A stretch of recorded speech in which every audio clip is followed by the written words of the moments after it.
నగరి విషయానికి ఎత్తుకోండి. నగరికి కావాల్సిన urban health సెంటర్లు మొన్నటి వరకు రెంటెడ్లో ఉన్నాయి. జగనన్న హయాంలో మేము కట్టినవి. డయాలసిస్ సెంటర్ జగనన్న ఆశీస్సులతో మేము కట్టినవి. పార్క్ మేము కట్టినది. ఎలక్ట్రిక్ క్రిమినేషన్ సెంటర్ మేము కట్టినది. టెంపుల్స్ మేము కట్టినది. పాలిటెక్నిక్ కాలేజ్ పుత్తూరులో మేము కట్టినది. షాదీ మహల్ మేము కట్టినది. టీటీడీ ద్వారా వడమాలపేటలో కళ్యాణ మండపం కట్టాము. ఇప్పుడు నగరి రూరల్లో బుగ్గాగ్రహారం దగ్గర మేమే కట్టాము. నిండ్రలో టెంపుల్ కట్టాము.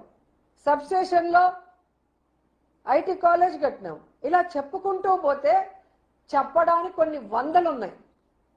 రైతు భరోసా కేంద్రాలు, సచివాలయాలు, అర్బన్ హెల్త్ సెంటర్లు అన్నీ కూడా చెప్పుకోవడానికి విలేజ్ క్లినిక్లతో సహా రోడ్లు, డ్రైన్లు, పేదవాడికి ఇళ్లతో సహా ఇవి మేము చేశామని గర్వంగా చెప్పడానికి, చూపించడానికి ఉన్నాయి.